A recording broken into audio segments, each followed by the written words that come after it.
Lots of people seem to think that the United States' future, in terms of its military and economic power, looks very bleak, but this is a mistake.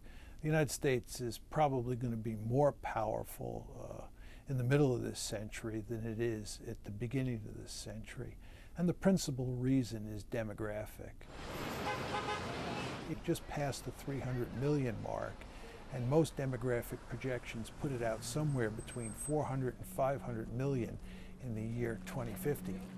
If China continues to grow economically and militarily and tries to dominate Asia the way the United States dominates the Western Hemisphere, you can rest assured that the United States will go to great lengths to contain China and ultimately defeat it, much the way it defeated the Soviet Union. There's no question that in the future the United States will work overtime to make sure that it remains the most powerful state on the face of the earth. The only interesting question is whether or not the United States will pursue smart policies to achieve that goal. What's happened since the end of the Cold War is that the United States has had a very powerful tendency to shoot itself in the foot. As you travel around the world, what you discover is that many people, especially in Europe and the Middle East, believe that if Barack Obama is elected president, there'll be a fundamental shift in American foreign policy, and the United States will behave in more responsible and in smarter ways. Good to see you.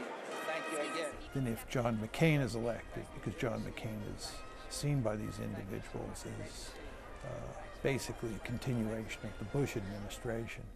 I think this is a mistaken view of what's likely to happen as a result of the election. I think whether you have John McCain or Barack Obama in the White House matters little for the basic outlines of American foreign policy. The final point I would make is that creating democracy at the end of a rifle barrel is something that's extremely difficult to do. Had the United States been successful in Iraq, they almost certainly would have invaded Syria or Iran. I think after America's experience in Iraq, that the United States will be very reluctant to invade another country anywhere in the world, but certainly in the Arab and Islamic world anytime soon. And that's all for the good, because the United States should have never invaded Iraq to begin with.